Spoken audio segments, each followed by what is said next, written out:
플레이는 평면인데 플래너 하면은 이제 AR로 형용사형을 만듭니다. 그러면 얘가 평면의 이렇게 돼 있죠.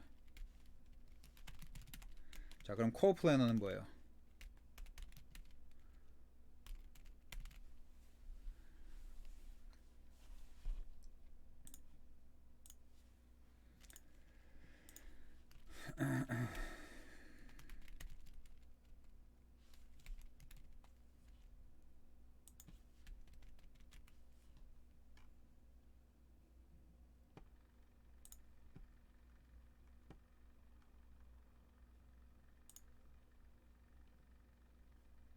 네, 요거죠, 요거. 공동 합계의 뜻을 나타냄. 그래서 cooperate, coordinate 뭐 이렇게 쓰잖아요. 그래서 같은, 함께. 그래서 같은 평면에 있는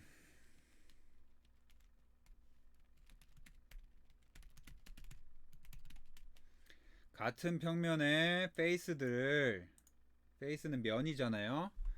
merge 한다 하면은 합병시키다 이런 뜻이죠. 그래서 요걸 체크를 해버리시면 동일 평면에 있었던 면들이 막 여러 가지 있을 거 아니에요. 캐드에서 불러온 어떤 면들이 걔를 그냥 하나로 합쳐버리니까 떡지겠죠, 그쵸? 여러분들이 열심히 구분해서 그려놨던 게 떡진다. 그래서 체크를 하시면 안 좋겠죠. 자, 그 다음에 orient face is consistently 그 가지고 있는 면들의 그 방향성, 오리엔테이션, 오리엔트를 그 방위를 컨시스턴트하게 만들겠다. 컨시스턴트가 한글로 뭐죠? 동일하게 일괄적으로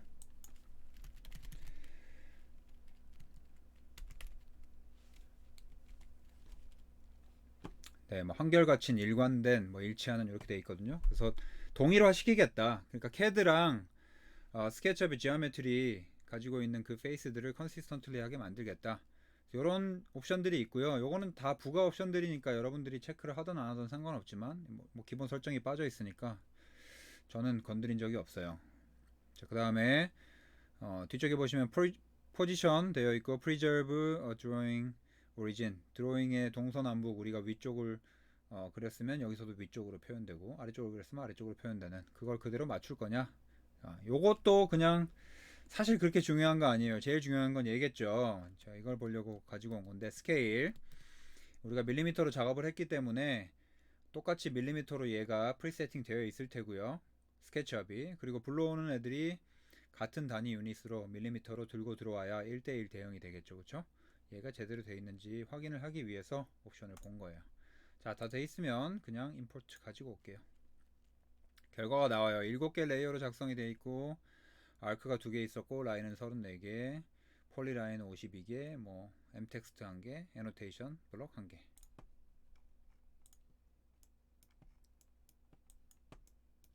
자, 이렇게 들고 오게 되어 있죠. 교수님, 화면 공유가 안 보입니다. 아이고 죄송합니다. 여러분들 녹화하는 화면에는 아마 다 제대로 되어 있을 텐데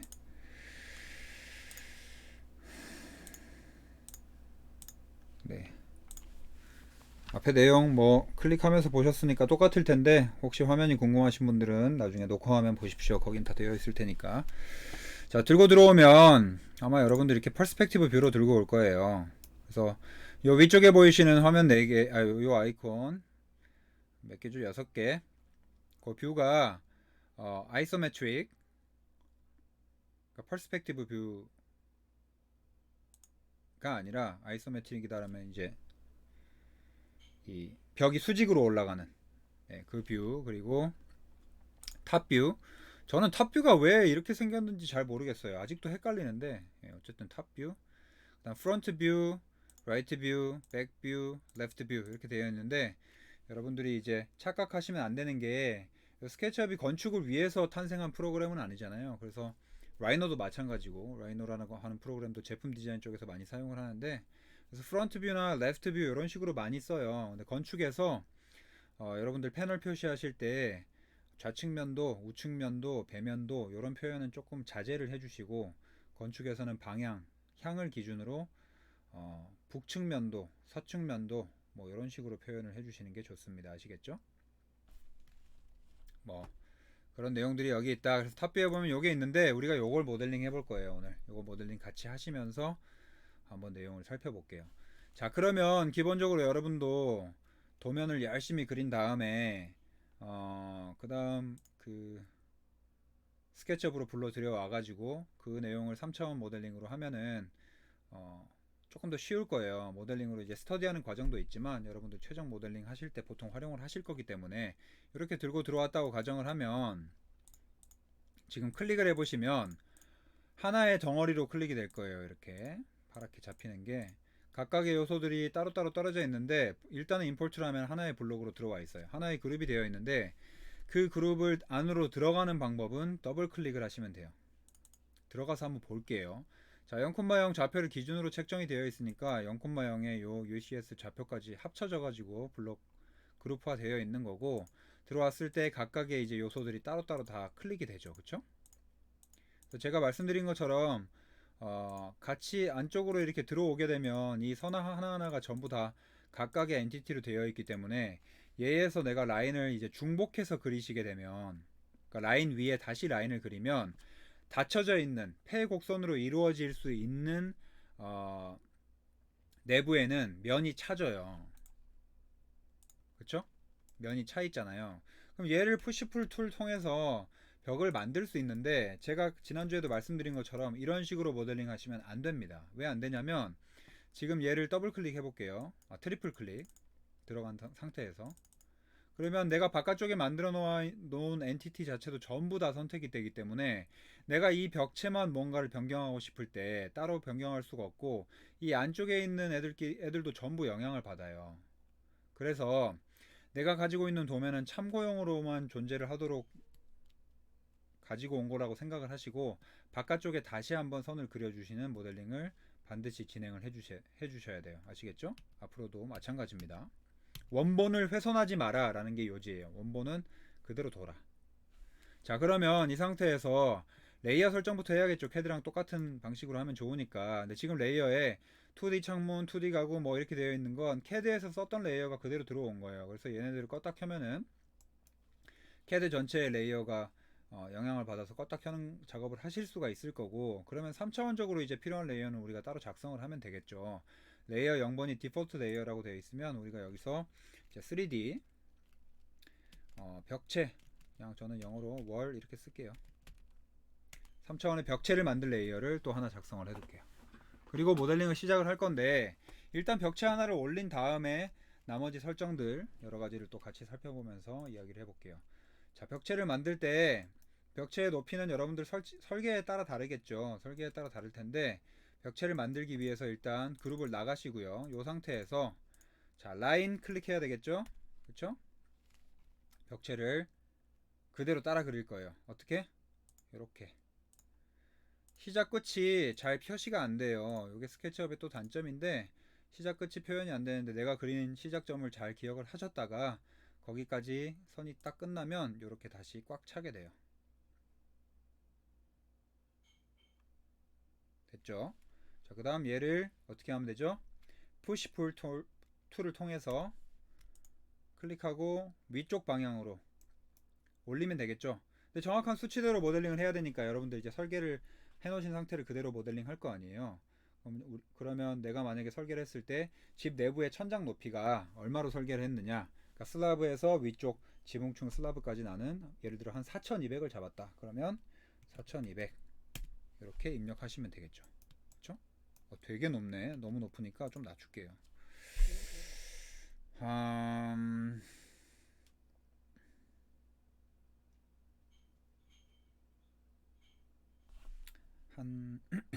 3600?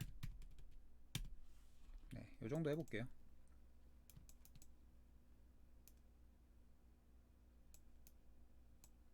나중에 높이는 다시 바꿀 수 있으니까 이렇게 둘게요. 자, 그리고 선택 툴로 다시 바꾸고 이렇게 바꿔 놓으면 자, 이 벽체가 지금 모델링이 됐는데 이 벽체의 면들이 하나하나 전부 따로 지정이 되죠. 그쵸? 그래서 앞으로 여러분들이 모델링 하실 때는 반드시 어떤 3차원의 오브제를 올렸다라고 하시면 그 오브제는 반드시 그룹핑을 시켜 주셔야 돼요. 그룹화. 그래서 요거를 제대로 배우지 않으면 그룹을 아예 안 쓰고 모델링을 하시는 분들이 있는데 반드시 그룹을 하고 모델링을 해 주셔라. 자, 그러면 그룹은 어떻게 하느냐? 그룹은 단축키가 설정이 되어 있어야 되는데 여러분들은 아마 컨트롤 G로 되어 있을 것 같아요. 컨트롤 G. 근데 그룹이랑 컴포넌트라고 하는 두 가지가 있거든요. 여기 보시면 그룹과 컴포넌트가 두 가지가 있는데 저는 그룹을 훨씬 많이 쓰는 기능이라 그룹은 그냥 단축키 G로 바꿔놨고요. 컴포넌트를 컨트롤 G로 바꿔놨어요. 근데 여러분들은 아마 기본이 컨트롤 G로 되어 있는지 그거는 모르겠어요. 그래서 그걸 살펴보시려면 지난주에 했던 것처럼 윈도우에 Preferences 가서 자 숏컷 가서 그룹 입력 한번 해볼게요. 자 그러면 Make 그룹이라고 되어 있는 게 있죠. 이게 뭐로 되어 있는지 일단 확인을 하십시오. 뭐로 되어 있죠 여러분들? 제가 기억이 안 나서 그래. 스케치업 워낙 오래 써가지고. 네, 뭐로 되어 있든 그룹을 뭐로 되어 있는지 기억을 하시고 만약에 지정이 안 되어 있다라고 하시면 G키로 바꿔두세요. 저는 개인적으로 G키로 바꾸는 걸 추천드리고요. 자 그럼 컴포넌트를 가볼게요.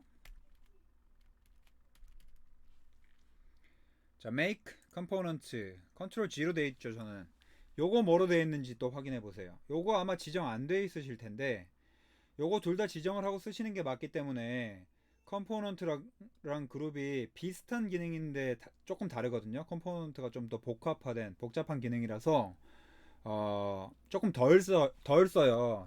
쓰긴 쓰는데 그래서 저는 G랑 컨트롤 G로 바꿔놨으니까 여러분도 뭐 따라 하시려면 따라 하셔도 되고 아니면 둘 다 어쨌든 단축키를 지정하고 쓰셔야 된다.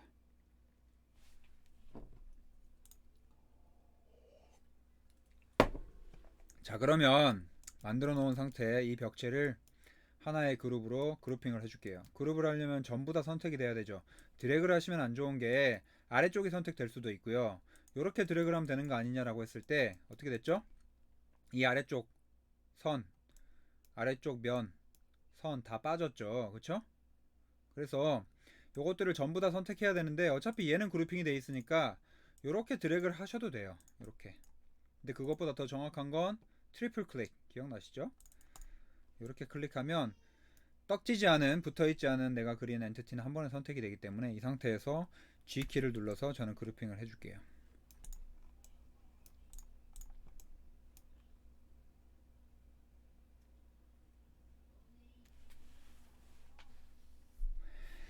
자 그러면 더 모델링을 하기 전에 그룹과 컴포넌트의 차이를 보고 넘어갑시다. 렉탱글 기능으로 사각형을 그릴 건데 200에 200짜리 기둥을 만들어 본다라고 가정을 할게요. 그냥 얘는 절대값 상대값 이런 거 없어요. 무조건 절대값이니까 여기서부터 200에 200 점 하나 클릭하고 200에 200 이렇게 입력하면 돼요. 자 그럼 이렇게 가겠죠.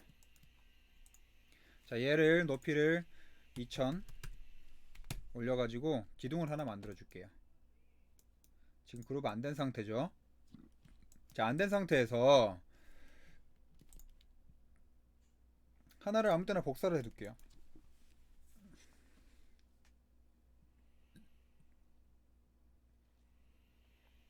복사하는 방법은 선택하고 Move 누르고 컨트롤. 됐죠?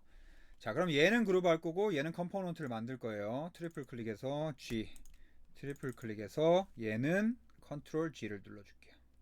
자 컨트롤 G를 누르면 이렇게 화면이 하나 뜰 건데 이 상태에서 definition 내가 이름을 쓰래요. 그러면 column description 200에 description은 안 쓰셔도 돼요. 200에 200짜리 컬럼이다. 이렇게 사용을 할게요. 자 나머지 것들 하나도 손대지 않고 그냥 종료를 할게요. create 누를게요. 자 그럼 얘도 똑같이 하나로 묶여 있는 것 같고 얘도 하나로 묶여 있는 것 같고 둘 다 선택을 하고 아래로 복사를 해 보겠습니다. 복사를 하니까 결국 얘도 선택되고 얘도 선택되고 다 똑같이 생긴 거 아니냐 라고 했을 때 자 그룹은 복사를 해도 각각이 그냥 별개의 엔티티로 인식이 돼요. A와 B지만 똑같이 생겼지만 얘가 그냥 A와 B예요.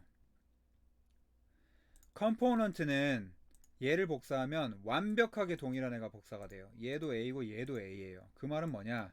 자, 그룹을 들어가려면 어떻게 하면 된다 그랬죠? 더블 클릭 들어가서 내가 생각해 보니까 기둥은 3000만큼 올렸어야 돼 라고 해서 다시 푸시 풀 2를 눌러서 기둥 꼭대기에서 클릭을 한 다음에 위쪽으로 1000만큼 하면 어떻게 되죠?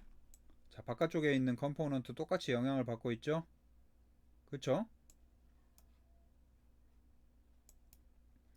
기둥이 400에 400짜리 기둥이었어야 된다. 자, 200 키우고요. 200 키우고요. 똑같이 영향을 받고 있죠. 그쵸? 얘를 수정해도 마찬가지예요. 얘가 똑같이 영향을 받아요. 1000을 다시 낮춰볼까요? 네. 그러면 어떤 상황에서 컴포넌트, 어떤 상황에서 그룹을 써야 되는지 아시겠죠? 반복되는 요소가 있고 항상 걔가 똑같이 변경이 돼야 된다. 예를 들면 기둥 같은 거 줬다. 기둥의 높이는 동일할 테니까 그런 경우에 컴포넌트를 만들어 주시는 게 좋고요. 그렇지 않은 상황이라면 모두 그룹핑을 해주세요. 이런 건 반복되지 않기 때문에 그룹핑 맞겠죠. 자, 그럼 컴포넌트를 사용했을 때 주의점을 제가 말씀드릴게요. 여러분들이 설계를 하시다 보면 스케이플로우라든지 층고가 다른 한 층의 설계를 하시는 경우가 있어요. 자, 그러면 예를 들어 이런 설계를 내가 했다.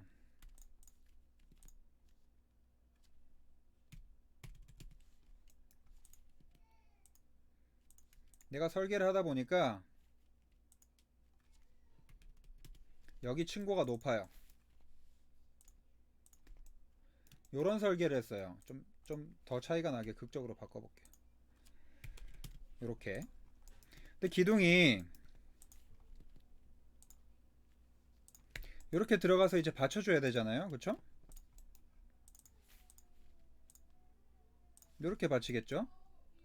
그러면 기둥이 반복이 되니까 사실상 요 기둥이 여기 6군데 들어가야 되는데 그래서 실제로 기둥에 200, 200이니까 설계는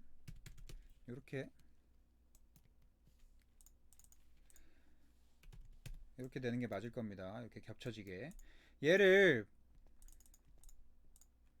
컴포넌트화 시키면 편하겠죠? 자, 그럼 얘를 다시 컴포넌트 만들어진 게 아마 있을 텐데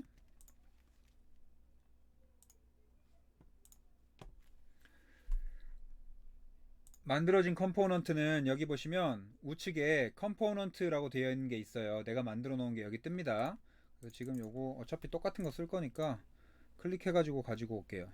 200에 200짜리로 제가 해놨는데 요거를 400에 400으로 수정했으니까 다시 200에 200짜리로 만들고 여러분들 컴포넌트 안 만들었으면 그냥 새로 만드셔도 돼요. 저는 이거 200에 200짜리 만들어 놓은 거 쓰고 싶어서 컴포넌트라고 되어 있는 항목에 가서 제가 만든 걸 찾아왔어요.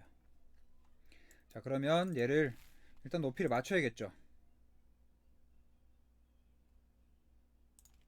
그리고 복사를 할 거예요. 기준점 잡아서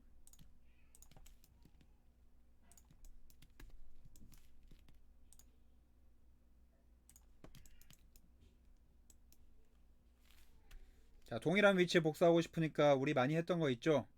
가상의 가이드라인을 그어서 캐드에서 한 거랑 똑같아요. 딱 미드 포인트였네요. 네. 그렇지만 미드 포인트가 아니라고 했을 때 이렇게 복사할 수 있겠죠, 그쵸? 그리고 요 선은 지워버리면 되니까. 자, 이런 경우에 이제 컴포넌트 실수가 많이 일어나는데 이 기둥 요 기둥 4개는 좀 높았어야 되는 거 아니냐. 그러면 클릭을 해서 얘를 높이면 나머지가 다 같이 올라가 버리잖아요. 이렇게 실제로 시공이 돼야 되거든요. 얘가 올라갔잖아요. 그래서 이런 경우에 다시 컴포넌트를 해제해 줘야겠죠, 얘가. 그러면 컴포넌트를 해제하거나 그룹 해제하는 방법은 똑같이 Ctrl Alt G로 되어 있을 거예요. 언그룹. 그래서 Ctrl G, Ctrl Alt G가 원래 그룹 언그룹인데 저는 Ctrl G를 컴포넌트 해놨기 때문에 G, Ctrl G가 전부 Ctrl Alt G로 익스플로드가 되는 거예요. 그것도 뭐로 되어 있는지 확인하시려면 여러분들 똑같이 윈도우 가서 음,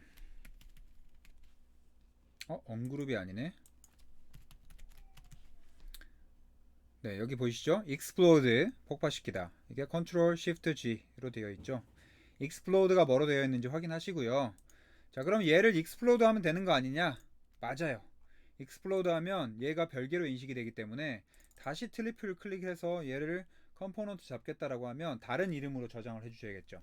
200에 200 높이 얼마짜리, 200에 200 높이 얼마짜리 이렇게 컴포넌트 지정을 해주시면 되고, 만약에 컴포넌트를 복사했는데 explode를 하지 않고 얘를 그냥 쓰겠다라고 하면 우클릭을 해보시면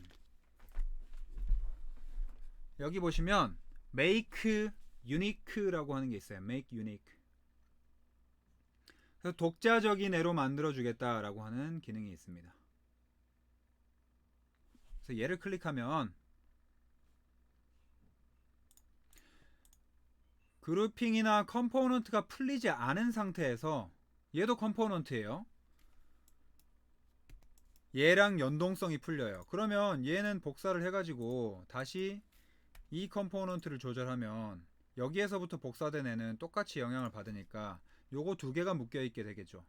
그러면 여기 컴포넌트 가서 살펴보면 200에 200자가 내가 원래 오리지널 했던 거고, 컬럼 샵1 컴포넌트를 그냥 유니크 만들었으니까 임의적으로 샵1이라는 이름을 붙였네요. 얘는 새로 컴포넌트가 지정이 된 거예요. 그러면 디스턴스 테이프 메이저로 높이를 해보면 2300짜리였고 얘는 3300짜리잖아요. 그럼 이런 식으로 이름을 변경할 수 있겠죠. 프로퍼티 들어가서 컬럼 200에 200 하나가 3300, 그쵸?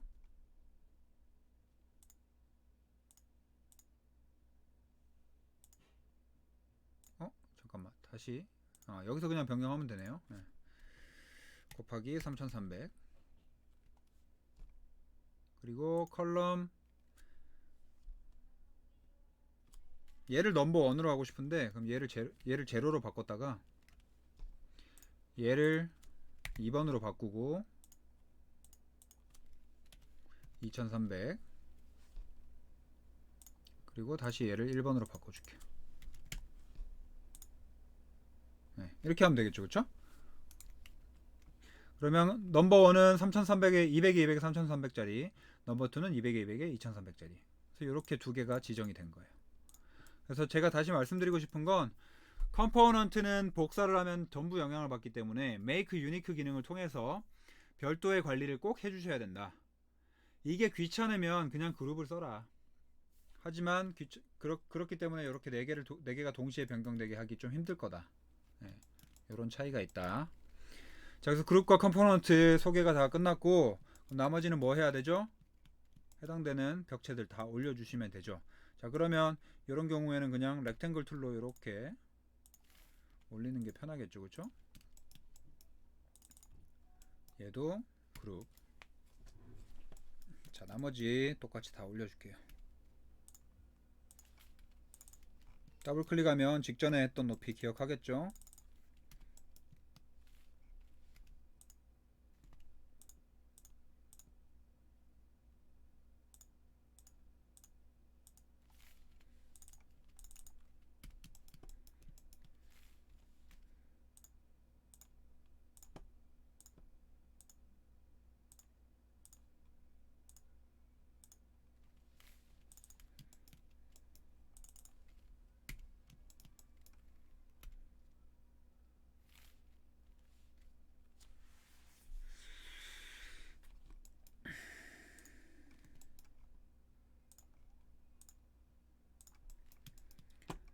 자, 여러분들도 직접 하셔야 됩니다. 제가 하는 동안에.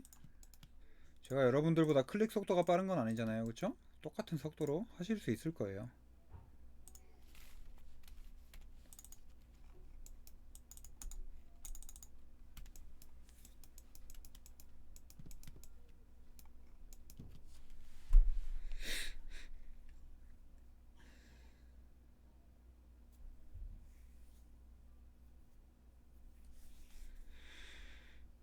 자, 근데 제가 지금 모델링한 방식을 보여드리는 게 여러 가지 방법 중에 하나인데요. 이게 항상 좋은 방법은 아니에요. 왜 좋은 방법은 아닌지 제가 말씀드릴게요. 그래도 제가 속도가 빠르니까 그냥 잠시 말씀을 드리면, 자, 창이 있죠. 그럼 창의 높이가 있을 거예요. 나는 1200 높이로 창을 만들겠다. 그럼 창대가 있어야겠죠. 여기서부터 1200 높이로 창대를 만들고 다시 그룹핑을 해요. 예를 들어, 자, 얘는 이걸 복사해서 수정을 할게요. 요렇게, 그쵸? 로테이트 기능도 잘 활용을 해서, 자, 요렇게 지금 계속 만들어 나갈 수 있겠죠. 자, 마찬가지로 창대가 있으면 위에 있는 부분, 창 상부도 있겠죠. 그쵸? 이쪽도 해야 되네요.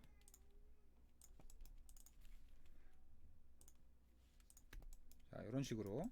자, 그럼 상부가 있는 애들 다 클릭해가지고 복사를 한 다음에 위쪽으로 이렇게 복사를 해줄게요. 자, 그럼 창문의 높이가 나오겠죠.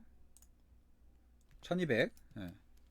이렇게 창을 만들어도 되는데, 자, 이런 경우에 보시면 실제적으로 내가 설계 컨셉 자체가 어떤 벽체 이 인면과 위아래 인방과 아래쪽에 있는 창대 벽이 구분이 되는 재료로 내가 모델링을 하는 게 목표가 아니라면, 그러니까 설계의 컨셉이 그게 아니라면, 자, 설계랑 연관시켜서 그냥 말씀을 드리면, 예를 들어서, 자, 나는 나무 재질을 여기다가 입히고 이 가로로 뻗어져 있는 애들은 벽돌을 할 거야 라고 하는 게 내 설계였다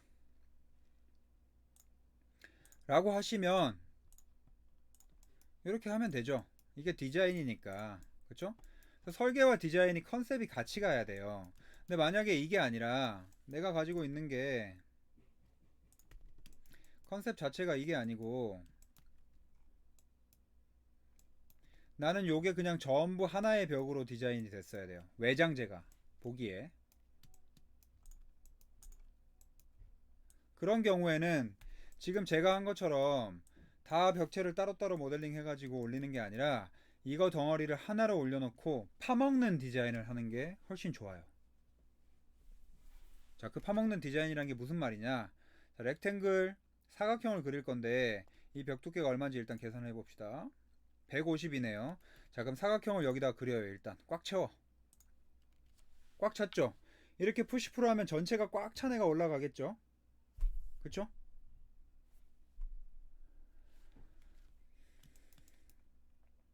그럼 여기서 올려놓고 빼도 되고 옵셋하고 올려도 되는데, 잘 보이게 하기 위해서 일단 통으로 올려버릴게요.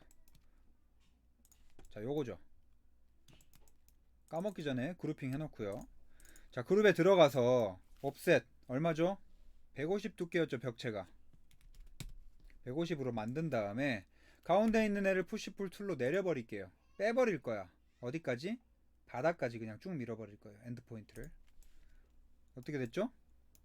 구멍 났죠. 그렇죠? 자, 그러면 얘는 이런 경우에 전체가 벽돌인 집이다. 그리고 요 가운데에 있는 부분을 내가 파먹을 거야. 창을 뚫어버릴 거예요. 그렇게 설계를 할 수 있겠죠.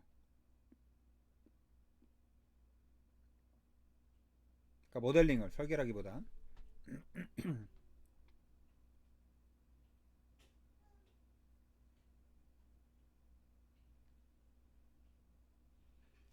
자, 그래서 두 가지 방법으로 저는 다 해볼 건데 여러분들은 지금 편한 방법대로 따라서 한 가지만 해보시면 돼요. 제가 이 방법으로 지금 일단 모델링을 빨리 해볼게요. 자, 그러면 창틀의 위치나 크기가 얘를 기준으로 이런 식으로 내가 머릿속에 설계가 있다, 인면도를 그려놨다라고 하시면 그 방향 그대로 가야 되잖아요. 얘가 그룹핑이니까 여기서 선을 그려도 영향을 받지 않아요. 그쵸? 선을 그려도 이 선이 이 면을 잘라먹지 않아요.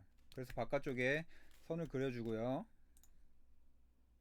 그래서 그룹핑을 미리 하는 겁니다. 자, 아래쪽도 선을 하나 그려줄게요. 아래쪽에 선이 여기 있을 거예요. 중복돼서. 우리 높이가 얼마라 그랬죠? 창대 1200이라 그랬죠? 그쵸?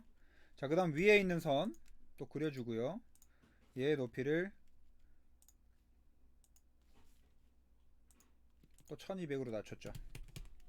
자, 그럼 얘는 필요 없죠? 그쵸?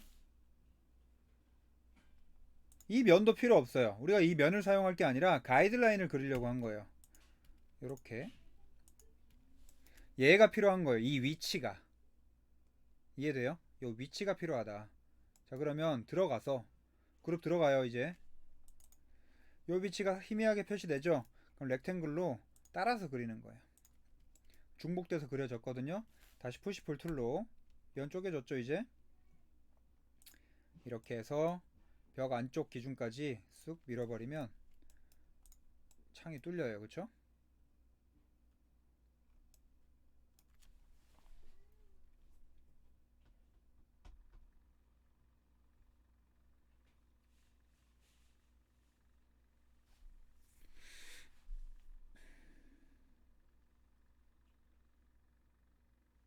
제가 여러 가지 방법으로 보여드릴 거예요. 여러분들이 뭐가 더 편하고 뭐가 더 좋다고 생각하는지 모르기 때문에 사람마다 달라서.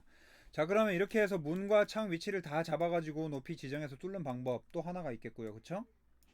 자, 그 다음에 또 다른 방법 알려드릴게요. 자, 일단은 벽체 하나를 모델링 해요. 벽체 하나를 일단 모델링을 합니다.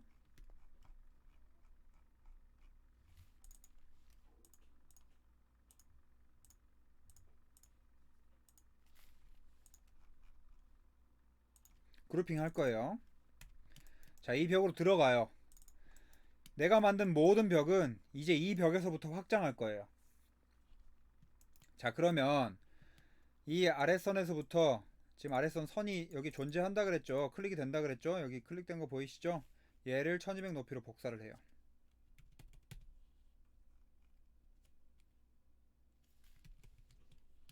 복사됐죠? 자, 위에 있는 선도 선택하시고 아래로 내리면서 1200으로 복사해요. 복사됐죠? 그쵸?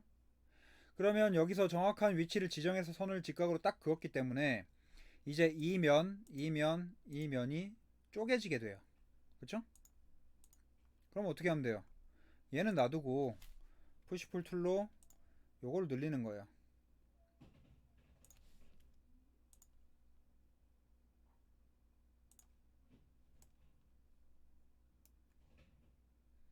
끝까지 늘릴까요?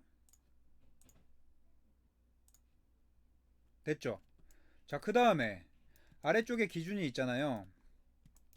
여기서부터 여기까지의 위치, 요 벽의 위치가 지금 중요한 거잖아요. 그래서 요 벽의 위치를 잡아가려면 복사를 해도 되고 아니면 여기서부터 이제 선을 그리는 거죠. 요렇게 직각으로 올리고 여기서 선을 그려요. 그쵸? 그 다음에 요렇게 또 직각으로 올려도 되고 거리를 재고 300이네요. 얘를 300만큼 복사해도 돼요. 이 선은 필요 없죠? 따라오기 위해서 한 거니까 수시로 정리를 해 주십시오. 안 그러면 면이 이렇게 쪼개져요. 자, 얘를 어떻게 하면 되죠? 올리면 되죠. 위까지. 자, 이렇게 올리면 이것도 마찬가지로 하나인데 요 선이 남아 있거든요. 보이시죠? 요 선을 삭제를 해 주셔서 면 정리를 수시로 해 주셔야 돼요. 요렇게. 자, 아까랑 똑같은 모양을 계속 만들어 가고 있는 건데 방식이 다른 거예요. 방식이.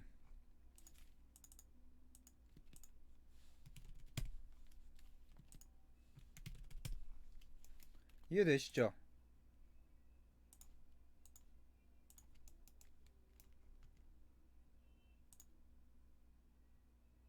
950이네요. 네. 가이드라인 안 그어도 디스턴스로 잰 다음에 그냥 이렇게 하셔도 돼요. 여기 남아있는 선 항상 체크하면서 삭제하시고. 자, 결과는 똑같죠? 그쵸?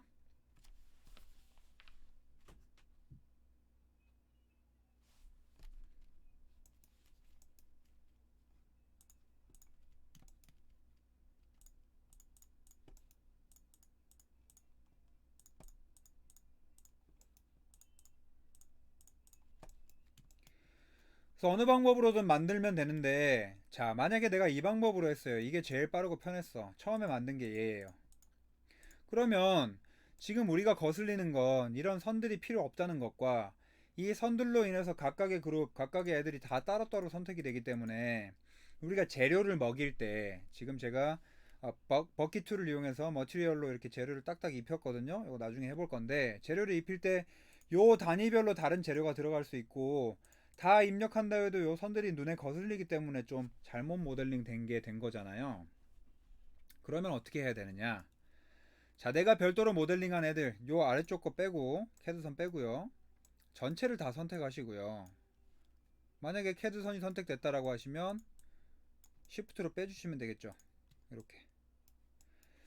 지금 그룹으로 치면 그룹이 한 10개가 모여가지고 같이 선택이 된 거예요. 이 상태에서 그룹을 익스플로드 해버립니다. 풀어요. 자, 푸는 순간 딱딱 붙어있던 면들이 그냥 우리 그 찰흙 반죽하듯이 아니면 밥풀 붙이듯이 그냥 딱 붙어버리거든요.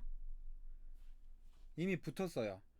그러면 이 상태에서 다시 전체를 하나로 그룹으로 묶어줘요. 다시 G 누르면 되겠죠. 그러니까 익스플로드하고 다시 G 누르는 걸 연달아서 해준 거예요. 자, 그러면 요 선들은 보이지만 얘가 하나의 그룹이 됐죠, 지금. 그쵸? 그럼 들어가 볼게요. 다 면이 쪼개져 있죠? 그럼 여기서 뭘 해야 되냐? 아까 여기 모델링 하면서 넘어갔던 상황들이랑 똑같이 선 정리를 해 주셔야 돼요. 필요 없는 선을 지워 주셔야 돼요. 그래서 딜리트로 선택 딜리트 하셔도 되고, 그 다음에 이레이즈 기억나시나요?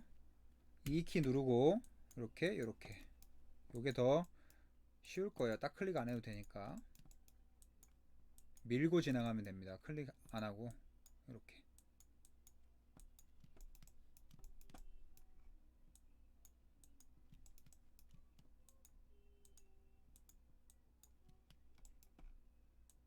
자칫 잘못하면 이 엣지 부분 클릭하면 엣지가 지워지면서 터져버리니까 조심하셔야 돼요. 그거 터진지 모르고 모델링 작업 계속하고 있다가 나중에 낭패를 볼 수 있거든요.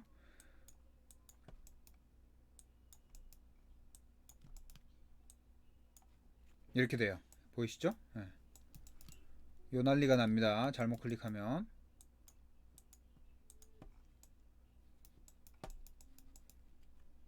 네, 요렇게 해줘도 되고. 그러니까 제가 방법을 굉장히 여러 가지를 알려드렸는데 스케치업이라는 어떤 그 모델링 시스템을 이해를 하시면 내가 어떤 방식으로 해야지 제일 빠르고 적합한지 스스로 판단이 서실 거예요. 저도 모델링 할 때마다 건물의 형상이나 여러 가지 것들을 파악한 다음에 실제로 내가 인면 디자인이 다 되어 있느냐 이런 것들도 다 파악해서 결정을 하게 돼요.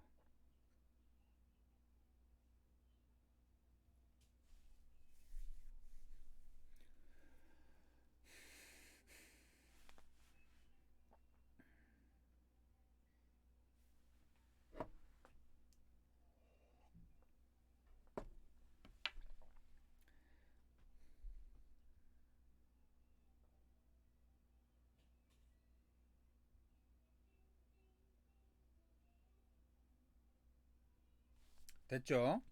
아마 속도를 못 따라오고 계실 텐데 괜찮아요. 괜찮고 제가 하는 방법을 지금 머릿속으로 딱 이해만 하시면 돼요. 아, 스케치업이 요런 툴들이 있었지 라고 생각하고 계시고 그 툴을 어떤 방식으로 이용을 하고 있고 그룹이라고 하는 개념이 어떻게 작동을 하는지 제 화면을 보고 이해만 하시면 돼요. 그러면 나머지는 여러분들이 시간 쓰면서 연습만 하시면 되니까. 됐죠? 자, 그 다음에 여러가지 필요한 기능들 같이 한번 살펴볼게요. 자, 우측에 보시면 이 상태에서 바로 그냥 볼게요. 스타일즈라고 되어 있는 항목이 있을 거예요. 스타일즈.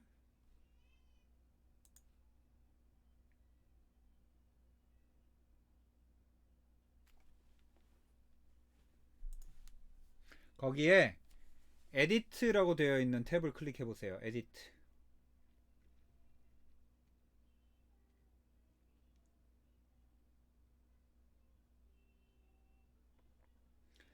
자, 여기에 설정할 수 있는 값들이 엣지, back edges, profile, depth skew, extension, endpoint, jitter 이렇게 있는데 각각이 뭘 의미하는지 클릭해 보면서 살펴볼게요. 자, 엣지는 엣지를 표현하느냐 안 하느냐의 차이겠죠. 엣지를 빼시면 엣지가 표현이 되지 않습니다. 이렇게 약간 부드럽지만 흐리멍텅한 다 체크를 빼볼게요. 일단 네. 이렇게 부드럽지만 흐리멍텅한 건물이 되겠죠. 근데 실제로 렌더링을 돌린다 그러면 요게 맞아요. 그쵸? 우리가 만화처럼 엣지에 뭐 굵은 선이 그려지게 건물을 시공할 수 없잖아요. 근데 디스플레이상 우리가 그냥 느낌을 주고자 이 엣지를 주는 거죠. 모델링 돼서 정확하게 파악을 하고자. 자, 백 엣지는 보이지 않는 뒤쪽의 엣지까지 보이게 할 거냐. 모델링 하는데 많이 방해가 되겠죠. 켜는 경우는 잘 없어요. 엣지는 모델링 할 때 항상 켜고 작성을 합니다. 엣지가 없으면 말 그대로 엣지가 잘 눈에 띄지 않기 때문에 클릭하기도 어렵고. 자, 그 다음에 프로파일이라고 되어 있는 게 지금 저는 체크가 되어 있었죠. 기억나시는지 모르겠는데 프로파일을 체크하면 어떤 전후, 좌우, 전후에 있는 선의 그 위계를 명확하게 해줘요. 좀 더 그러니까 화장으로 치면 아이라인 같은 거를 굵게 그려주는 거예요. 내 얼굴에 원래 윤곽선이 있긴 있는데 더 굵게 해서 이렇게 강조를 해주는 거죠. 그 뒤쪽 선, 옆쪽 선 이런 것들이 맞물리면서 굵은 선, 얇은 선이 표현이 되니까 조금 더 선이 굵은 그 모델링이 눈에 티가 나죠. 실제로 이렇게 생겼다기보다는 그냥 내가 모델링하기 편하고 이해하기 쉽게 하기 위한 장치라고 생각해 주시면 돼요. 그래서 요 그 단계를 여러분들이 정할 수 있거든요. 얼마로 할 거냐, 그렇죠? 굉장히 막 만화 같은 그림으로도 만들 수 있고, 그렇죠? 마인크래프트 같이. 그래서 이것도 여러분들이 정하시는 겁니다. 요거는 지금 제가 말씀드린 수치는 다 정해진 게 아니고요. 여러분들이 보기 편한 대로 설정을 하고 쓰시는 거예요. 저는 이 설정을 항상 그대로 유지를 하고 써요. 자, 그 다음에 밑에 depth skew 같은 경우는 선의 원근감을 표현해서 값이 커질수록 이제 뷰포트 상에서 가까운 곳에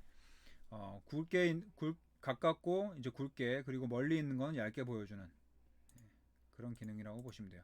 프로파일이랑 조금 다른 거예요. 여기 보시 프로파일이랑 중복되니까 프로파일을 끄고 보여드리면 가까이 있는 건 굵게 멀리 있는 건 얇게 해서 그냥 굉장히 비현실적이지만 그냥 가까이 있는 것과 멀리 있는 것의 차이를 잘 두게 잘 보이게. 그래서 이 같은 개체인데도 멀리 가면은 얇게 선이 바뀌죠, 그렇죠? 그래서 이 모델링 할 때는 별로 도움이 되는 기능은 아닌 것 같아요. 그 다음에 익스텐션이라고 되어 있는 게 아마 요게 요 기능이 스케치업 처음 기본 세팅이 되어 있으면 다 켜져 있을 거예요. 스케치업이 또 이런 것 때문에 좀 뜨긴 했는데 이 수치를 좀 바꿔보면 이렇게 우리 CAD에서 디멘전 하면은 삐져나간 그 익스텐션 라인처럼 삐져나가게 되잖아요.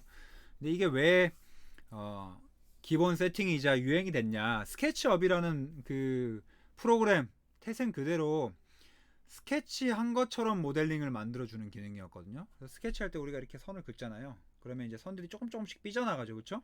그런 것들을 표현해주는 수단이었어요. 그래서 익스텐션이 있는 거다. 이 수치가 절대적이기 때문에 우리가 모델링이 크니까 10으로 해도 많이 안 삐져나가는 건데 확대를 절대적인 건 아니네요. 스케일이 커서 그런 것 같아요. 보통 이제 작은 것들 모델링하면 되게 그 상대적인 삐져나간 크기가 커 보이거든요. 그 다음에 엔드 포인트라고 하는 거는 선 끝에 굵은 점을 표시해주는 익스텐션 잠깐 빼볼게요. 선 끝에 굵은 점을 탁탁탁 찍어가지고 엣지 부분을 그러니까 엣지보다는 이제 버텍스 꼭지점들을 명확하게 표현해주는 거. 그래서 내가 꼭지점을 볼 필요가 있다라고 했을 땐 이런 것들을 껐다 켰다 할 수는 있겠죠, 그렇죠? 만나고 있는 점.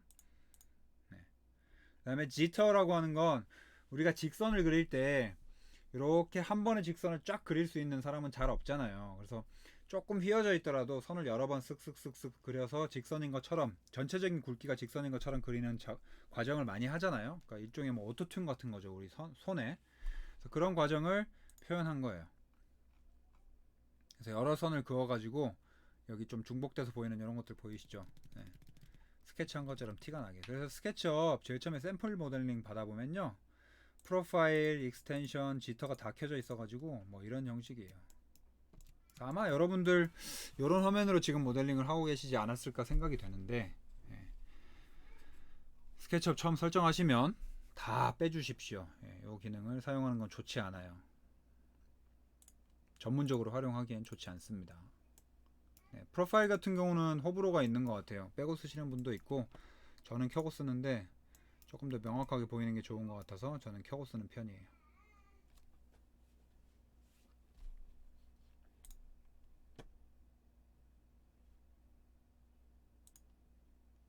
자, 그러면 에디트 중에 우리가 세팅에 하나를 한 건데 엣지 세팅에 대해서 지금 전부 해본 거예요. 그쵸? 그럼 두 번째 건 뭐가 있나 볼게요. 페이스 세팅이라고 되어 있으니까 엣지는 선이었고 페이스는 면이라 그랬죠. 자, 그럼 면에서 설정할 거는 크게 없는데 프론트 컬러, 백 컬러 기억나시죠? 뒤집어져 있을 때 우클릭 R 누르면 리버스 페이스 돼가지고 안쪽을 보여준다. 그래서 터져 있는지 안 터져 있는지를 구분할 수 있는 색깔이기 때문에 요 기본 세팅이 되어 있는데 요거는 바꾸고 쓰는 사람을 제가 본 적이 없어요. 그냥 이렇게 쓰시는 게 좋을 것 같아요. 안쪽이냐 바깥쪽이냐 구분할 수 있는. 그리고 Material Transparency를 쓸 거냐, 요것도 체크를 빼지 마세요. Material Transparency, 이제 투명한 재료를 표현할 때 투명하게 표현할 거냐 말 거냐, 요것도 그냥 되어 있다. 예, 그것만 알아두시면 될 것 같아요. 자, 그 다음 백그라운드 세팅은 말 그대로 배경 세팅이에요. 지금 보시는 것처럼 백그라운드의 색깔을 뭘로 할 거냐, 그쵸? 여기 돼 있죠 지금. 그 다음에 스카이, 하늘 설정을 할 거냐, 하늘이 없으면 이렇게 되겠죠, 그쵸? 네, 우리 가상의 공간이니까 하늘이 없어도 크게 상관없을 것 같은데 가끔 스케치업에서 그냥 퍼스펙티브 뷰 잡아가지고 익스포트 한 다음에 하늘을 합성하기도 하거든요. 그러면 지평선이 필요해요, 기준이 되는. 그래서 저는 하늘을 빼고 쓰지는 않고 켜놓는 편입니다. 자, 그라운드, 백그라운드 말고 그라운드를 따로 쓸 거냐, 차이는 뭐냐면 백그라운드랑 그라운드랑 동일한데 그라운드는 지면이니까 아랫면과 윗면을 구분하겠죠, 그쵸? 네. 근데 지면이 없으면 이렇게 가려진 것처럼 보이지 않아요. 그냥 다 뚫려서 아래도 보는 거예요. 그래서 그라운드를 체크했는데 show ground below를 체크를 빼버리면 이 아래쪽에 모델링한 내용은 보이지 않게 돼요. 트랜스페런시가 지금 적용이 돼 있네요. 만약에 얘를 빼버린다, 그쵸? 묻힌 것처럼 아예 표현이 돼버리죠. 네, 그래서 이런 것들은 여러분들이 원하시는 대로 체크를 하고 쓰실 수가 있다. 저는 그라운드는 표현 안 하는 편입니다. 자, 그 다음 네 번째, 워터마크 세팅. 워터마크 쓸 거냐 말 거냐, 여러분들이 모델링하는 어떤 이미지를 이제 누군가가 익스포트해서 쓴다거나 할 때 워터마크를 표시할 거냐 말 거냐. 그래서 디스플레이 워터마크를 했을 때 그 워터마크를 여러분들이 가지고 오셔야겠죠. 뭐 카피라이트가 누구한테 있다 뭐 이런 것들을 표현할 거냐 말 거냐. 그래서 이거는 쓰는 경우 잘 본 적 없는 것 같아요. 그 다음 마지막 모델링 세팅도 요거는 저는 전부 다 건드리지 않는 걸 추천드려요. 자, 선택을 했을 때 선택한 색상을 뭘로 바꿀 거냐, 인액티브한 섹션들은 어떻게 표현이 될 거냐, 락 기능 레이어 락 했을 때 어떤 색으로 표현할 거냐, 가이드는 뭘로 할 거냐, 섹션을 했을 때 섹션 필은 무슨 색으로 할 거냐, 이런 것들을 세팅 바꾸는 건데, 섹션 필은 저는 이제 회색으로 바꾸고 익스포트를 시키는 경우가 있거든요. 저는 시커먼 섹션은 좋아하지 않아서, 너무 시커먼면 그 까만 거 밖에 눈에 안 들어와요, 전체적인 형상보다. 그래서 요거는 제가 바꿔놓고 쓰는 경우는 있는데, 되도록이면 여러분들 그냥 원하는 그 커스터마이즈 하지 마시고 요거는 그대로 쓰셔라. 섹션 같은 것만, 섹션 필 차 있는 섹션만 바꾸는 경우는 있는데, 제가 그냥 보여드리면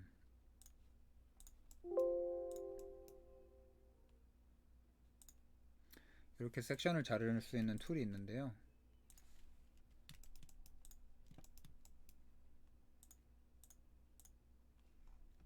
네, 잘랐을 때 요 면 색깔 있죠.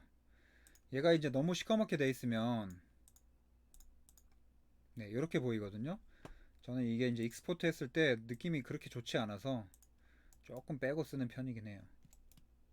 이런 것들 여러분들이 원하시는 대로 좀 조절을 할 수 있는, 다른 것도 다 마찬가지예요. 내가 굳이 커스터마이즈 하겠다라고 하시면 뭐 굳이 제가 말릴 필요는 없죠. 여러분들이 원하시는 대로 쓰는 거니까.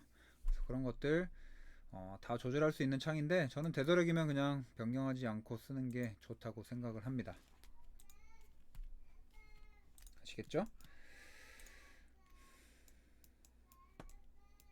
자, 요게 이제 뷰에 대한 모든 설정 값이었으니까, 스타일 설정이었으니까 여러분들 구색에 맞게 바꾸시면 되고, 나머지 모델링 또 가면서 모델링 기능 살펴볼게요.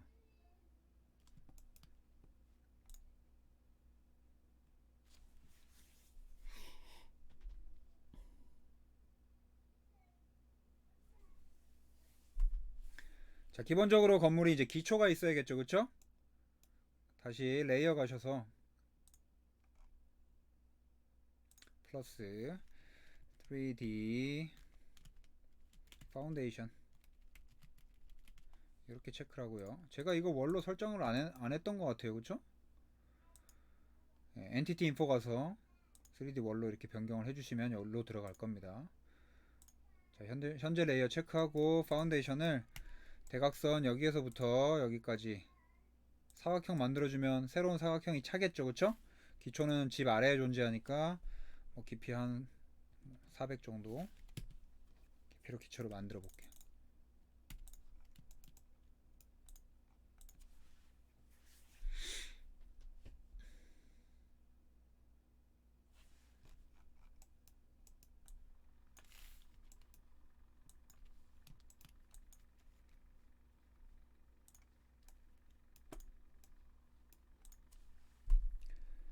자, 그리고 기초 바깥쪽으로 실제 땅이 있어야겠죠. 얘는 콘크리트인 거고 바깥쪽에 땅이 있어야겠죠. 그런 땅도 내가 모델링을 한다. 그러면 뭐 이렇게 모델링을 해서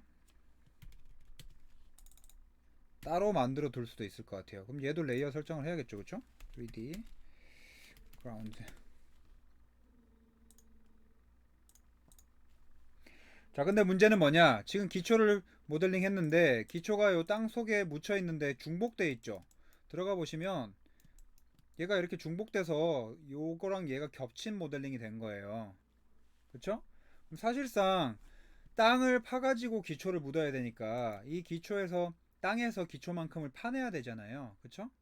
방법은 두 가지가 있는데 제일 쉬운 방법은 얘를 그룹핑한 걸 들어가서 다시 렉탱글을 기초를 따라서 똑같이 그리고 푸시풀 툴로 땅 기초만큼의 깊이로 땅을 내리는 방법. 그쵸? 그러면 얘가 이렇게 되잖아요. 파진 것처럼. 그쵸? 이렇게 있는 거여서 요게 첫 번째 방법이고, 만약에 요 과정을 안 했다 그러면 여기 보시면 요 기능을 제가 설명드리려고 한 건데 intersect, union, subtract, trim, split 이런 게 있죠. 요게 이제 solid와 solid 꽉 갇혀져 있는 덩어리와 덩어리들끼리의 뭔가를 할 때 명령어들인데 요거를 이제 살펴보면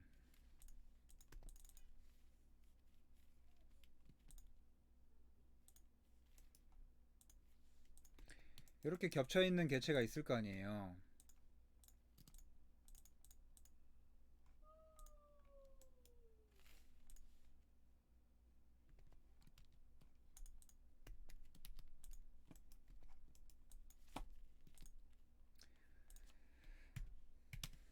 자, 이렇게 있다고 가정을 했을 때 반드시 덩어리가 딱 닫혀 있어야 됩니다. 터져 있으면 안 되고. 자, 말 그대로 여기 있는 것들은 영어 단어 그대로 한다고 생각해 주시면 돼요. 요거 두 개가 인터섹트 된다. 중복되는 것만 살아남고요. 그쵸? 요거 두 개를 유니언 시키겠다. 그룹이 돼 있어도 되고 그룹이 안 돼 있어도 먹는데 되도록이면 그룹이 돼 있는 상태에서 명령을 수행을 할게요. 항상. 자, 유니언 한다 그러면 합쳐진 상태에서 그룹 하나로 합쳐졌죠. 그럼 얘가 따로따로 이렇게 맞춰가지고 편집이 가능하게 바뀌고요. 자, 그 다음 세 번째 거 subtract니까 어디에서 어디를 빼야 되니까 얘는 전체적으로 선택이 아니라 subtract 누르고 1번, 2번을 선택해 주셔야 돼요. 여기서 얘를. 그쵸? 네. 여기를 빼는 거고 여기를 남기는 거고 요런 순서네요. 네. 그쵸? 요런 식으로 어디 있고 중복된 것까지 그냥 빼내고 삭제해버리는. 자, 그 다음 얘는 trim이니까 얘도 마찬가지로 아이고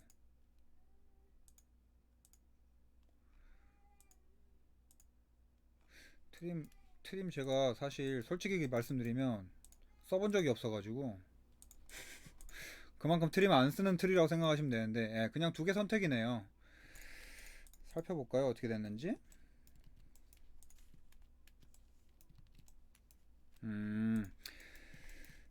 얘는 원본을 삭제를 하잖아요. 트림은 그냥 원본을 삭제를 안 하고 남겨놓은 채로 빼버리네요. 그 차이가 있네요. 그럼 트림도 1번, 2번이 있겠다, 그쵸? 똑같이 subtract랑 같은 건데 1번, 2번이 있는데 1번은 온전히 남겨놓고 2번은 1번에서 빼내는 거. 그러니까 순서는 같은데 먼저 클릭한 걸 남겨놓고 나중 거를 빼내는 거였잖아요. 그래서 먼저 클릭한 게 온전히 남겨져 있고 나중에 클릭한 게 먼저 클릭한 걸 빼내진 상태인데 예, 원본의 개체를 남겨놓는 예, 보통 잘 쓰지 않아서 저는 요거를 예, 한 번도 실무에서 써본 적은 없어요. 근데 그런 기능이 있다. 자, 그 다음 마지막 건 요거 뭐 스플릿이니까 3개 다 남겨져 있겠죠, 그쵸? 이런 식으로 예, 스플릿은 항상 모든 프로그램에서 동일하게 작동을 합니다. 자르고 남겨놓고를 다 동일하게 하는 거예요. 그래서 하나, 둘, 세 개 다 남겨놓게. 그래서 이렇게 다 남겨져 있도록 내부에 되어 있는 방식이 스플릿이라고 생각하면 될 것 같아요. 자, 그럼 제가 트림을 한 번도 쓴 적이 없다 그랬는데 사실상 얘는 트림을 했어야 되네요, 그죠? 저는 트림을 하는 것보다 들어가서 렉탱글 그리고 다시 내리는 게 훨씬 편해서 항상 이런 방식으로 작업을 했다는 건데 실질적으로 여러분들이 작업을 하신다 그러면 어떻게 하면 되죠? 얘를 남겨야 되니까, 그렇죠? 얘를 남겨둬야 되잖아요. 그러면 아까 우리가 기억하는 것처럼 트림인데 여기가 1번, 여기가 2번. 그렇게 되면 끝나는 거겠죠. 그렇죠? 맞게 됐는지 한번 볼까요? 네, 맞게 됐네요. 그렇죠? 파졌고 원래 땅도 남아 있고, 그렇죠? 땅도 남아 있고 개체도 있고. 네, 이런 경우에 트림을 쓰는 거였네요. 네. 근데 저는 트림보다 좀 직관적인 걸 좋아해서 제가 원하는 거 정확하게 선택해서 빼내고 내리고 항상 그렇게 했던 것 같아요. 직관적으로 내가 하는 게 눈에 딱 보이니까. 근데 어쨌든 여러분들은 이게 익숙하시면 이렇게 사용하셔도 된다. 방법은 두 가지가 있는데 그걸 말씀드리려고 이 기능을 설명드린 거예요.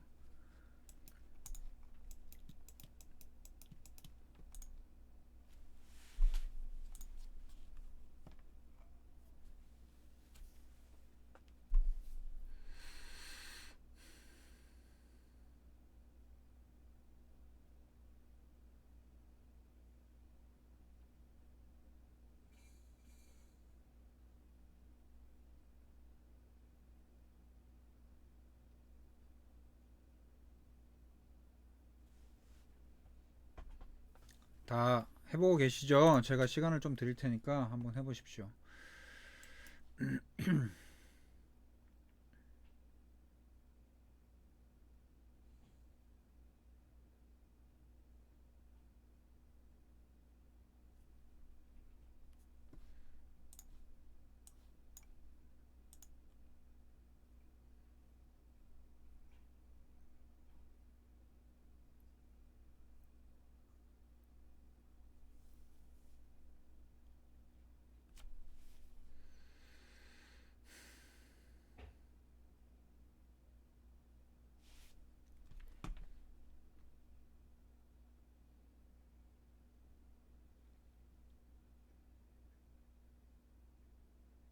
됐죠? 자, 그러면 지붕 한번 만들어 볼게요. 문도 채워 넣을 거고 창도 채워 넣을 건데 시간이 되는 대로 하다가 중지할 수도 있고요. 자, 바닥에 우리가 만들어 놓은 게 있는데 얘를 이용해도 되고요. 그러니까 이용한다는 건 복사해서 두께를 줄이고 뭐 크기를 줄이고 해서 편집을 한다는 거고, 아니면 새로 그리는 방법이 있겠죠. 자, 그럼 레이어 또 하나 작성하고 3D 지붕은 이제 실링이라고 하는 건 내부에서 보이는 지붕을 말하는 거니까 우리는 슬래브를 만드는 거죠. 상부 슬래브. 그래서 옥상층 슬래브니까 그냥 슬래브로 저는 지칭을 할게요. 그리고 얘를 클릭하고, 자, 어떻게 만들 거냐면 요 바깥쪽으로 건물이 파라펫이라고 하는 게 더 올라가야지 물이 안 흘러내리니까 안쪽 사각형을 기준으로 요 렉탱글을 그려줄 거고요. 그 다음에 푸시풀 툴로 아래로 내려줄 거예요. 두께를 150 두께로 내려줄게요.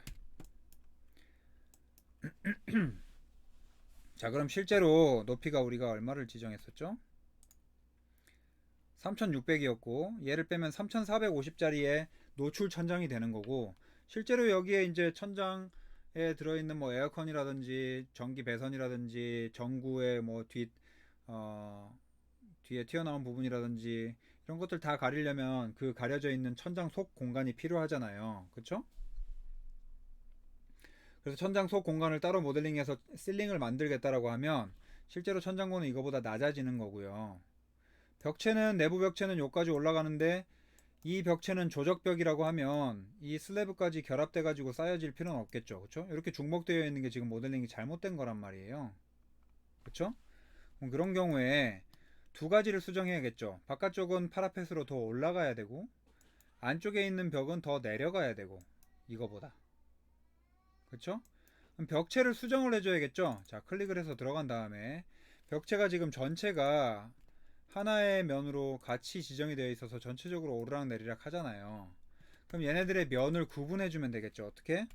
선을 그려서 자르고 선을 그어서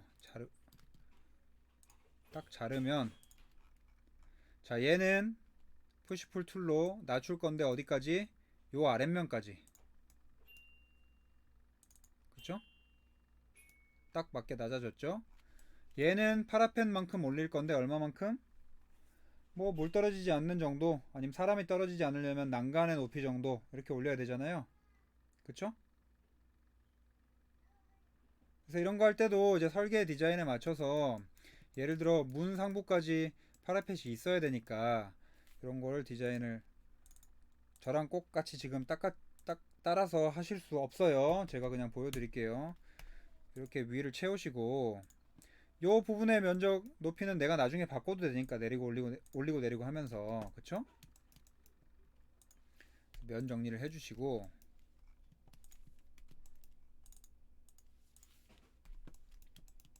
이렇게 되겠죠, 그쵸?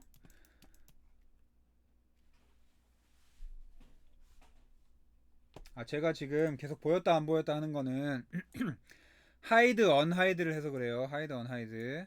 컨트롤 H, 저는 이거 컨트롤 U로 쓰거든요.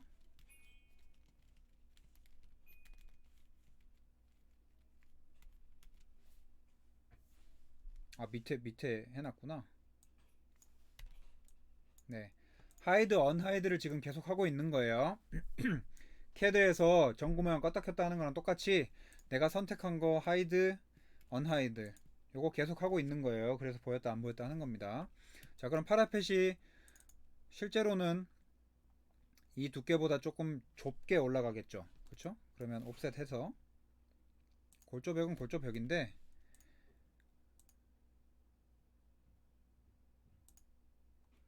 두께를 한 100만큼만 올리겠다.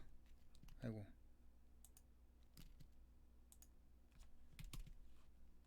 이거 총 두께 얼마였지? 150.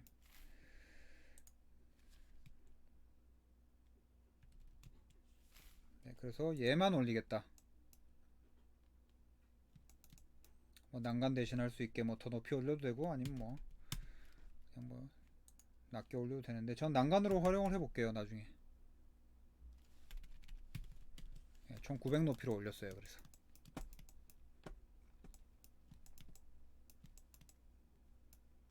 그러면 아까 제가 여기에 문을 넣으면 문 높이에 맞게 얘를 바꾸면 된다라고 말씀드린 게 문 디자인이나 높이에 따라 다르겠지만 이런 것들 이제 디자인 하실 때 잘 맞춰주시면 모양이 조금 더 예쁘겠죠. 그쵸? 라인 같은 걸.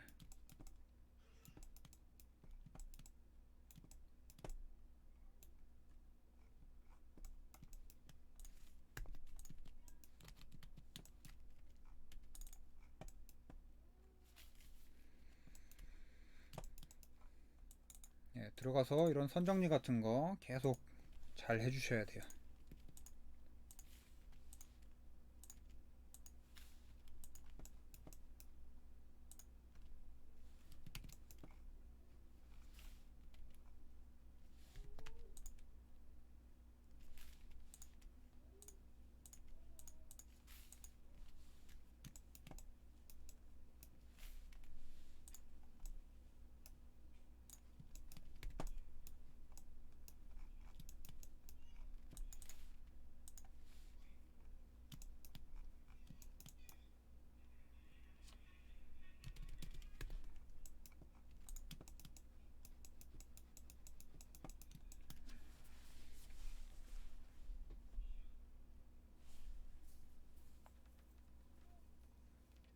자, 여기까지 한 거 중에 속도를 못 따라오는 건 괜찮아요. 만약에 지금 제가 하고 있는 여러 가지 행동들이 있잖아요.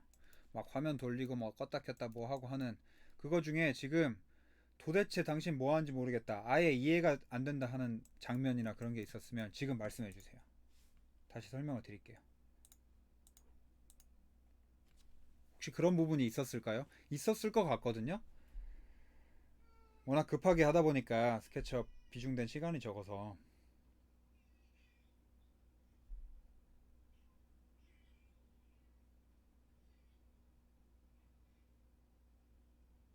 없었어요? 다들 지금 이해하고 잘 따라오고 계신 거예요, 그러면?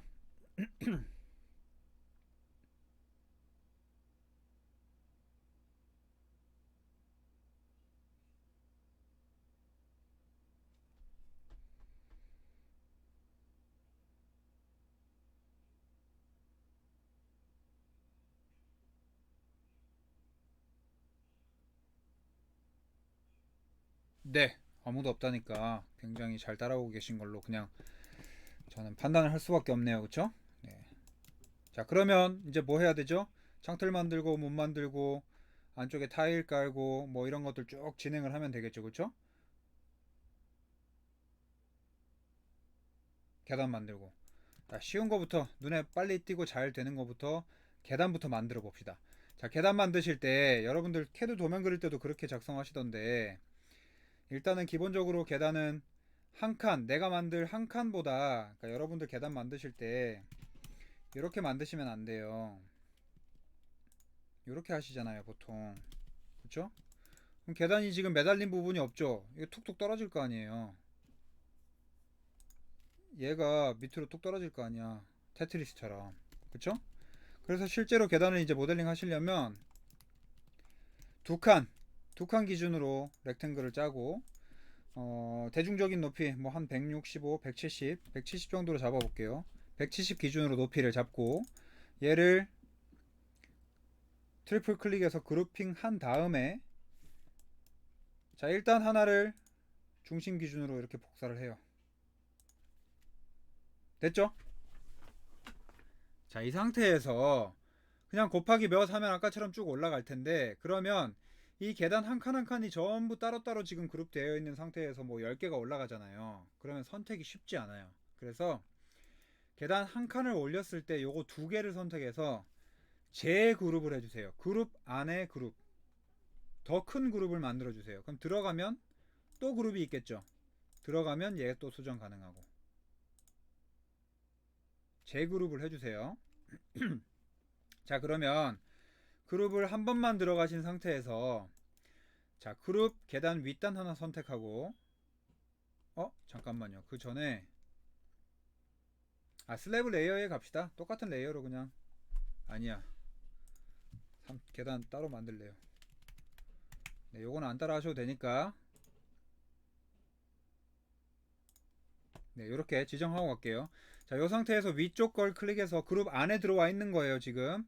그 다음에 복사. 자, 몇 개가 필요한지 대충 눈으로 볼게요. 한 10개, 15개. 예. 자, 이 상태에서 하이드를 해보면, 건물이 너무 높은데요? 네, 너무 높아요. 그러면 수정을 좀 해야겠네요. 높이를 수정하면 되는데, 그럼 뭐 설계를 수정하는 게 되니까 좀 찜찜하니까.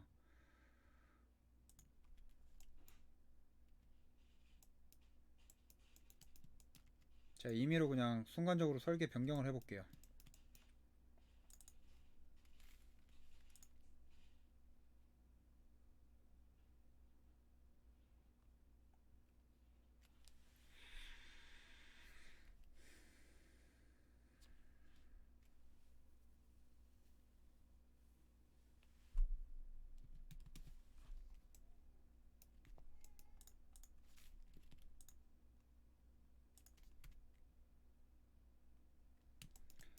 여러분들은 다 못 따라오셔도 되고, 제가 계단을 만드는 요령이랑 형태에 대한 요령만 알려드리는 거니까 참고만 하시면 될 것 같아요.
이런 계단이 만들어져야겠죠, 그쵸?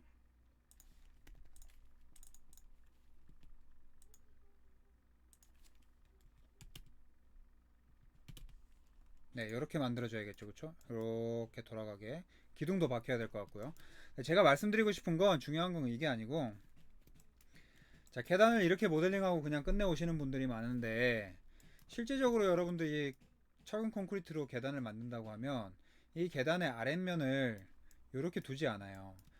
가끔 건물이 만약에 1000개가 완공이 된다 그러면 1000개 한 개 정도는 이렇게 일부러 두는 경우는 있어요. 일부러 둔다기보다는 이렇게 거푸집을 짜서 만드는 경우는 있어요. 그러니까 다시 말씀드리면 여러분들이 평소에 아는 아랫면이 사선인 계단보다 아랫면이 계단 형식으로 들쭉날쭉 되어 있는 계단이 훨씬 더 돈을 많이 들이고 신경 써서 디자인한 계단이라는 거예요. 그래서 이런 식으로 내가 설계를 했다라고 하면 그거에 대해서 명확한 의도를 가지고 이렇게 모델링이 같이 돼야 되는 거고, 그게 아니라 그러면 아랫면을 사선으로 만들어 주는 게 맞다는 거예요. 이거 왜 튀어나갔냐?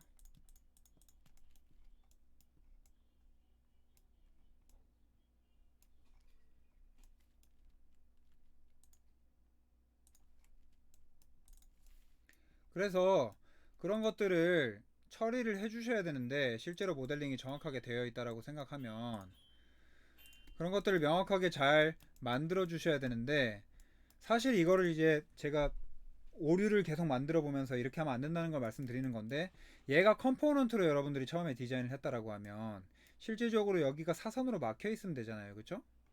그러니까 다시 말하면 여러 가지 과정을 여러분들이 시행착오를 거쳐서 아 여기가 사선으로 막혀야 된다라고 하면 여기를 삼각형으로 만들고 푸시풀 툴을 통해서 다시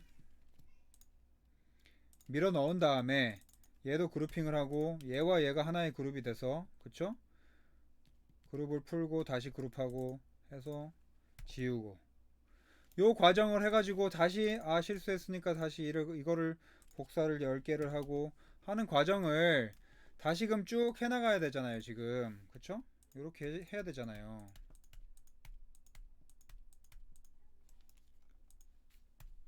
그러면서도 요런 사선들이 생기니까 나중에 요 그룹들 전부 다 다시 그룹 풀고 그룹해서 들어가서 요 옆면을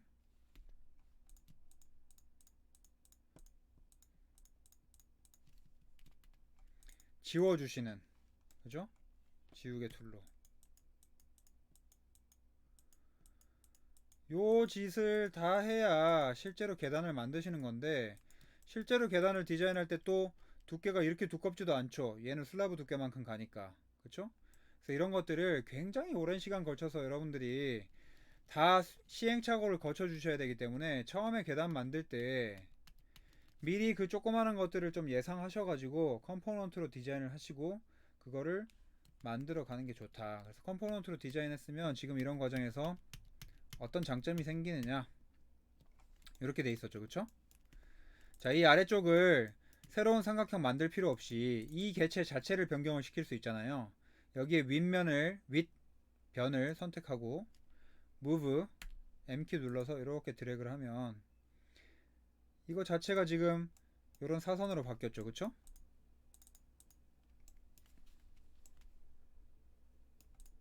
그러면 얘가 컴포넌트면 나머지 애들도 전부 똑같이 그렇게 사선으로 변경이 될 거 아니에요. 만약에 내가 이 깊이감이 좀 안 맞았다, 그쵸? 깊이감이 좀 안 맞아가지고 내가 잘못 디자인했다, 그런 경우가 발생하면은 얘를 한번 수정하면 전부 같이 수정이 될 테니까.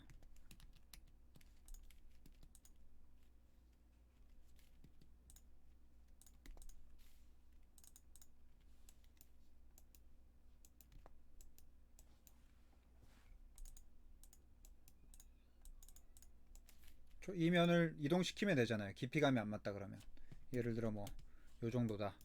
얘가 컴포넌트면 얘도 같이 움직였겠죠, 그쵸? 이 면이 이렇게 같이 움직였겠죠. 그래서 그런 것들을 한 번에 쭉 수정하실 수가 있기 때문에 컴포넌트로 작업을 하시는 게 훨씬 좋고, 궁극적으로는 여러분들이 이걸 작업하시면서 아까 말씀드린 것처럼 이 전체의 그룹을 다 풀어서 다시 그룹핑 한 다음에 이 사인면을 다 지워 주시는 게 제일 좋다. 예, 옆면이 쭉 가야 되니까.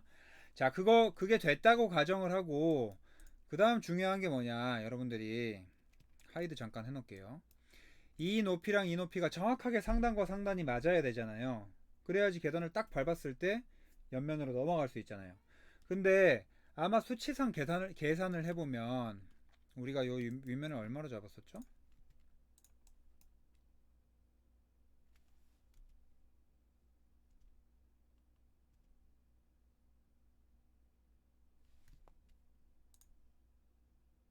3606. 왜 이렇게 이상한 수치가 됐는지 모르겠는데 제가 막 잘못 이동시켰나봐요. 그럼 3600이라고 가정을 합시다. 3600으로 했으니까 처음에. 자, 그럼 3600을 계단이 몇 개가 필요한지 계산을 해보려는 거예요. 대충 우리가 170을 기준으로 165에서 170 사이로 계단을 디자인하거든요. 그보다 낮으면 너무 낮아서 불편하고 높으면 힘들어요. 자, 그러면 165를 기준으로 나눠볼게요. 한 단을. 자, 그럼 21.81818181이니까 반올림하면 계단 22개가 들어가야지 딱딱딱딱딱딱 올라갈 수 있다는 거죠. 그쵸? 22번을 밟아야. 실제로 여기 계단 참도 여기보단 더 아래에 하나 있어야 됩니다. 하나, 둘, 셋, 넷, 다섯, 18, 19, 20, 21, 22. 그쵸? 딱 맞죠? 예. 22개가 있어야 지금 얘의 반올림한 높이보다 더 높이 올라간다는 거예요. 더 낮으면 안 되니까. 더 낮으면 한 칸이 더 필요한 거니까. 22칸이면 된다. 자, 그럼 역으로 또 다시 계산을 해볼게요. 자, 3600을 22개로 나누면 되겠죠. 그럼 얼마죠? 163.636363으로 내가 한 단을 만들 수 있겠구나. 근데 제가 165를 기준으로 했으니까 22단이 된 건데 165에서 170 정도면 괜찮다고 했잖아요. 163은 좀 너무 낮으니까. 자, 그럼 다시 계산을 한번 해볼게요. 3600을 170으로 나누면 그러면 21, 22개가 들어가야겠네요. 만약에 21개를 하면 170이 살짝 넘어간다는 거거든요. 무슨 말이냐면 3600 나누기 170을 하면 21개를 하면 171.42라는 거예요. 그러니까 1.42가 표준보다 조금 넘어가요. 그래서 일반 주택에 만약에 이런 설계를 적용한다라고 하면 지속적으로 사용하면서 불편하다는 이야기를 들을 거예요. 그래서 이런 경우에는 여러분들이 잘 조율을 해서 계단을 163으로 할지 171로 할지 이런 것들을 실제 건축 재료 같은 거 쌓아가지고 테스트를 해보고 결정을 하시는 게 맞습니다.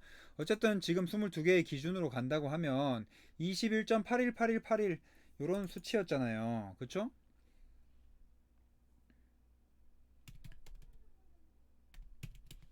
아, 163.636363 네, 높이가 163.6363이니까 제가 이걸 163.6363으로 모델링을 한다 한들 소수점 0.00 몇몇몇몇이 요 끝에서 안 맞겠죠. 그렇죠? 모델링은 거의 비슷한 것처럼 보여도 그래서 이런 경우에 스케치업에서는 쉽게 우리 스케일 기능 배운 거 스케일 기능 배운 거 기억나시죠?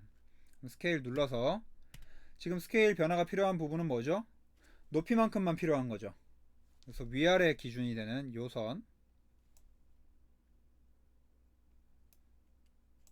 이거 왜 이렇게 아래까지 지정이 돼 있지? 아, 이 선 때문에 요 선은 삭제를 할게요. 자, 요 스케일 눌러서 위아래가 어디로 가면 되죠? 요 높이 위아래로 상단을 여기로 딱 맞추면 되잖아요. 자, 그리고 한 단을 계산해 볼게요. 164라고 나오죠? 근데 실제로 164가 아니라 제가 소수점 첫째 자리도 표현 안 되게 1의 자리까지로 프리시전 처음에 맞춰놓고 작업을 한다고 제가 말씀드린 거 기억나나요?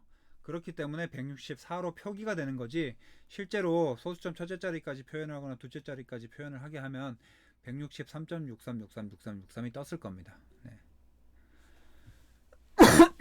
그래서 이런 식으로 계단을 만들어서 높이를 맞춰주시면 된다.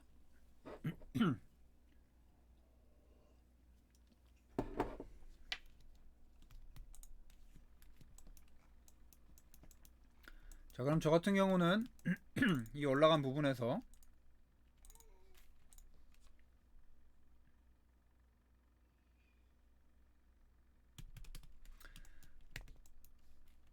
벽이 없어져야 되니까 그쵸? 가상의 기준 선을 위해서 이렇게 하는 거예요. 아, 여기 딱 맞아 있나? 네. 이 벽을 잘라버리면 되겠죠.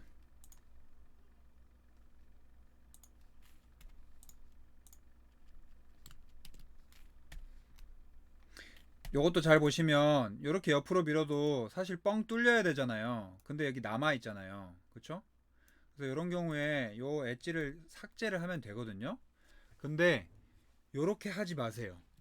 예, 왜인지는 모르겠지만 이렇게 남아 있으면 항상 모델에 오류가 생기더라고. 분명히 제대로 모델링 했는데도 이런 경우가 발생하거든요. 그래서 이런 경우에는 위에서 아래로 내려주세요. 예, 제가 수년간의 시행착오 끝에 내린 결론이거든요. 네, 이렇게 하시는 게 더 맞아요. 그러면 얘랑 얘가 사실상 지금 보시면 요 옥상 그리고 요 슬라브의 요 면 그리고 얘까지는 사실 하나의 재료로 모델링이 돼야겠죠.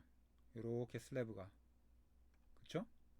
그래서 이런 것도 여러분들이 모델링을 하시다가 사실 정확하게 하려 그러면 끝도 없는데, 이 끝도 없는 작업을 실무 이제 여러분들 회사 취직하시면 다 직접 이렇게 예, 시간을 많이 들여가지고 모델링을 하셔야 돼요.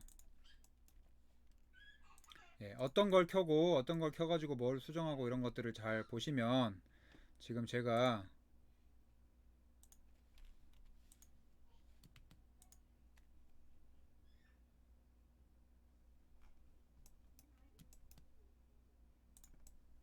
얘가 실제로는 슬라브 두께랑 똑같을 테니까 딱 맞아야 되는데, 네. 그럼 제일 윗단 요거 하나를 삭제를 해주면 되겠죠. 그쵸? 이렇게 모델링이 돼야 얘가 한 재료로 똑같이 쭉 갈 거 아니에요. 네. 이음매 없이. 그래서 이런 것들 시간 투자를 좀 많이 해주셔야 된다. 물론 이제 난간 같은 것도 다 따로 만들어 주셔야겠죠. 그쵸? 네.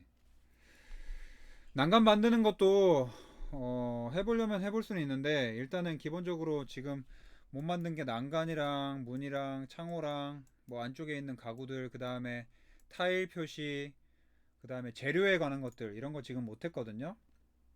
그 다음에 애니메이션에서 뷰 잡는 거, 그다음에 익스포트 하는 거, 요거 남은 거는 다음 주에 계속 하기로 하고, 다음 주 저희 마지막 수업이잖아요.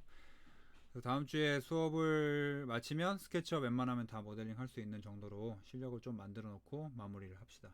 그리고 혹시 시간이 남을 수도 있는데, 안 남을 것 같지만 혹시 남을 수도 있으니까 그 포토샵이 있으시면 설치를 좀 다 해오세요. 포토샵은 제가 설명을 조금 드리긴 해야 되거든요. 원래 한 주 풀로 포토샵을 해야 되는데 스케치업 좀 부족한 부분이 있어서 마무리를 하고 포토샵을 한다 그러면, 여러분들이 이제 기말 과제에 해당되는 포토샵으로 약간 레이어 가지고 패널 만드는 그 과정을 좀 알려드리고 기말 과제를 내드릴 거거든요. 그래서 포토샵을 꼭 설치를 해 오시고, 아마 강의 계획서상에도 그렇게 표현되어 있었을 거예요. 캐드랑 스케치업, 포토샵 다 한다. 그래서 포토샵을 좀 다 깔아 오시고, 다음 주에 기말 과제 설명이랑 스케치업, 포토샵 이렇게 할 거다라고 준비해 오시면 될 것 같아요. 아시겠죠? 혹시 질문 있나요?